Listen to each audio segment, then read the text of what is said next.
la suite. Oui, madame. Oui. Oui, je vous écoute. Au niveau des devoirs, parce qu'arriver arriver au collège, arriver à l'adolescence, bon, il y a évidemment une tendance à rejeter pas mal de règles, et aussi bien les règles de la maison que les règles de l'école. Et à un moment donné, c'est vraiment un problème de faire respecter la règle des devoirs, ça veut dire des leçons, choses comme ça, vu que l'enfant a tendance à rejeter Donc, quelle est votre question? Alors, comment faire pour pouvoir faire accepter à l'enfant que... Alors, là-dessus, il y a énormément de paramètres qui jouent. Je suis très partisan d'une méthode qui s'appelle la méthode Coué. C'est-à-dire de redire les choses. Et surtout d'avoir beaucoup de compassion vis-à-vis de l'enfant qui le refuse. C'est-à-dire, méthode Coué, c'est pas au sens premier du terme, c'est-à-dire l'enfant qui ne veut pas faire ses devoirs, c'est un enfant normal. Je connais fort peu d'enfants qui rentrent à la maison et qui disent « Chic ! La Mora, de français, d'anglais, de maths m'ont donné des devoirs, quelle joie !» J'étais comme ça. Il y en a des comme ça, au Frechem, c'est génial. Je ne sais pas quoi ils veulent échapper par ailleurs dans ce cas-là, mais bon, super. Ça existe. Mais de manière générale, c'est pas nécessairement comme ça que ça se passe. C'est pas nécessairement qu'ils sont contre, mais enfin, l'enfant qui considère que c'est un pur bonheur, il y en a, mais pas énormément. Donc déjà un enfant qui refuse de faire ses devoirs, mais là on n'est pas dans la guerre des devoirs qui est un autre thème, je réponds juste à votre question sur ça. La première chose qu'on fait vis-à-vis de lui, c'est qu'on a de la compassion et qu'on lui rappelle que ben oui, je peux le comprendre, c'est-à-dire tu es ici face à une règle et tu as envie de ne pas la respecter parce qu'elle t'oblige à faire un effort.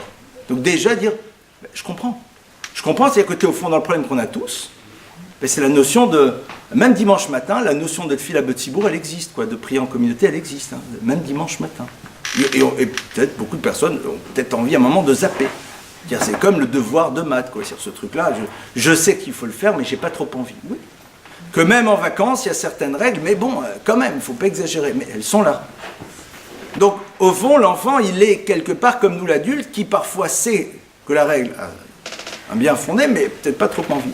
Et là, on lui dit, mais qu'il n'a pas le choix. Lui rappeler qu'il n'a pas le choix quand je parle de méthode Coué, c'est-à-dire ne pas rentrer dans des stratégies de non, c'est-à-dire on accepte sa difficulté, qui somme toute est plus ou moins normale, et à partir de là, on lui dit, mais c'est comme ça. C'est-à-dire, quand on va à l'école et qu'on a des devoirs, on les fait. C'est la règle.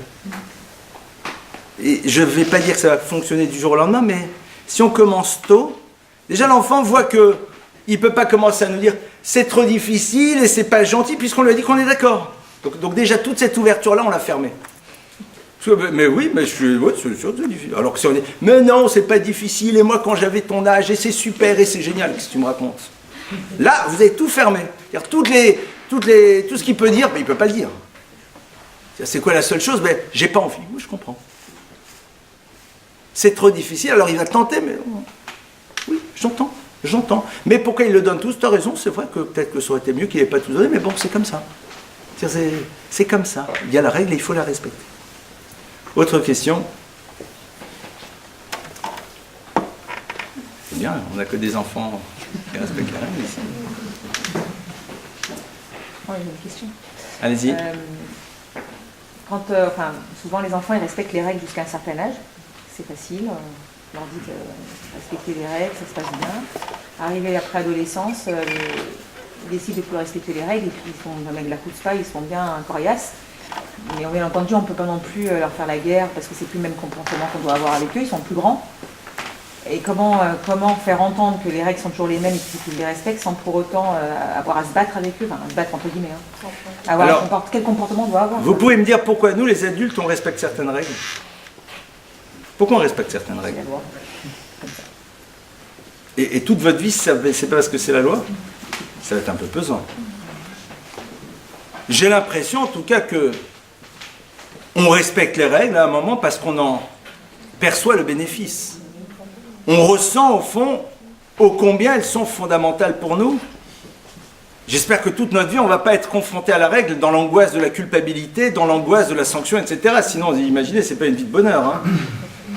Mais c'est sûr qu'on utilise ça de temps à autre, quand on a très envie, là, parce que quand notre Yetzera il attaque à fond, on utilise la peur de, voilà, comme il y a marqué, voilà, qu'à un moment on peut s'en prendre une et que donc, quand même, il ne faut pas exagérer. Mais, donc, ce qui se passe, c'est que peut-être que l'enfant n'a pas encore compris le bénéfice de la règle et de ce qu'elle transportait.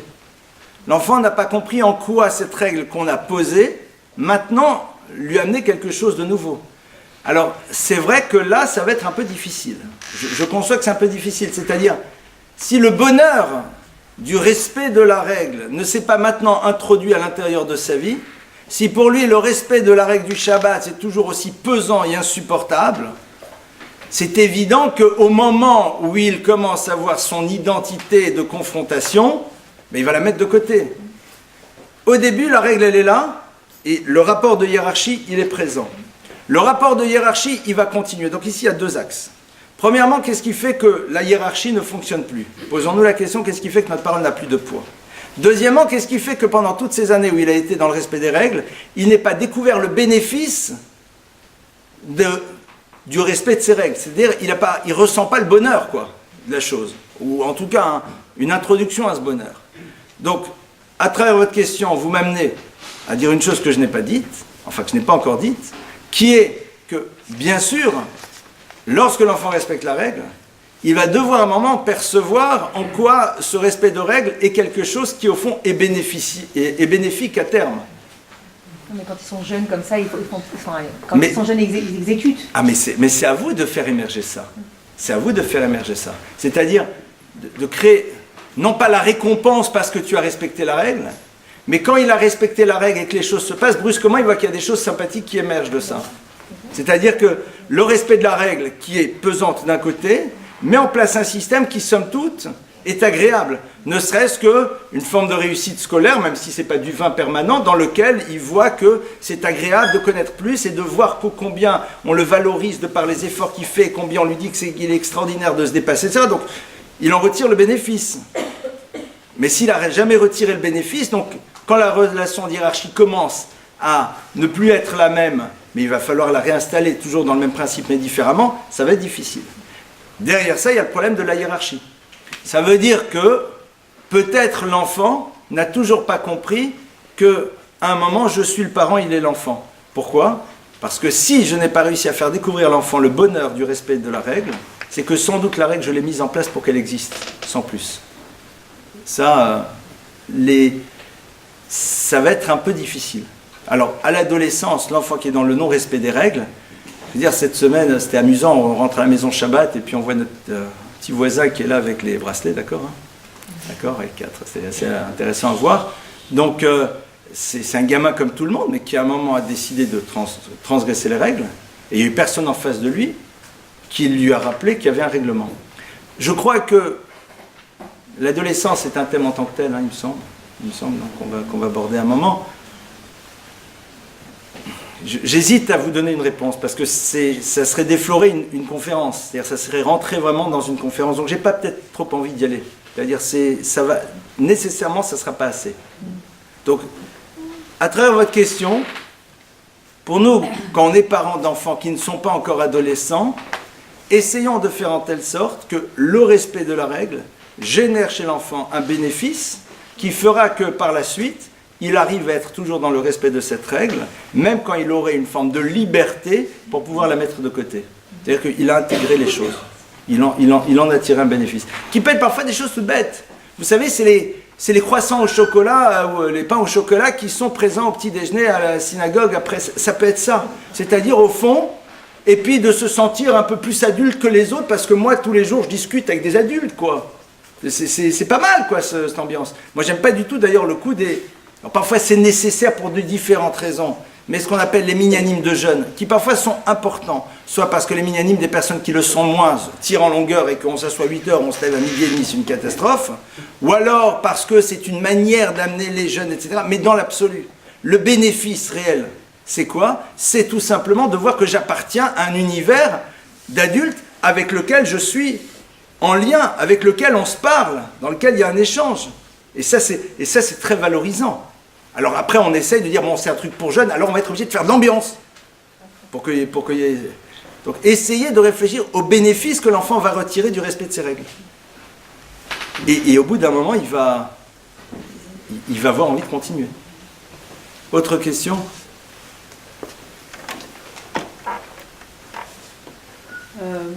Oui. Qui a... J'ai entendu une introduction à une question. C'est vous, madame? Moi, alors j'y vais. Allez-y. Quand on s'occupe d'enfants qui ne sont pas les nôtres et qui sont adolescents et qu'il n'y a pas de règles à la maison, comment on fait Alors, pour poser des règles et... vous parlez d'une famille recomposée? Non, à l'extérieur de la maison. À l'école, professeur. Vous êtes enseignante? On va dire comme ça. Non mais attendez, pardonnez-moi, je ne peux pas répondre à une question si je n'ai pas les éléments de la question. Je ne suis pas enseignante, mais je m'occupe d'enfants qui sont, un temps dans la journée, en dehors de leur famille. Et à ces moments-là, ils sont confrontés à vous, ils sont pas... Mais vous êtes qui pour eux à ce moment-là? Je m'occupe d'eux au moment du vous, repas. Non mais vous représentez quoi pour eux? L'adulte. Vous représentez l'adulte, Oui. d'accord. Et cet adulte-là, on veut pas écouter ses consignes. Tout à fait. Moi j'ai une option, mais que pas tout le monde acceptera, c'est d'être dans ce que Henri Laborit a appelé l'éloge de la fuite. C'est-à-dire je prends la fuite, mais je l'assume. C'est-à-dire je dis écoutez, j'ai une option, c'est de me battre. J'ai vraiment pas envie de me battre. Vous avez envie de faire ce que vous voulez, Mazel Tov, salut tout le monde, je pars. C'est-à-dire à un moment, rompre, mais ça, il faut que la structure dans laquelle vous êtes soit d'accord, parce que sinon, il y a abandon de poste, d'accord? Mais dans l'absolu, c'est à un moment, montrer que ce qu'ils cherchent, c'est quoi? Qu'est-ce que vous cherchez là? Et il faut leur demander, mais attendez, vous cherchez quoi là? C'est quoi l'objectif? Un jour, je me suis retrouvé comme ça, on m'a demandé, je ne sais plus dans quel cadre, puis ils ont commencé, j'ai attendez, excusez-moi, pouvez-vous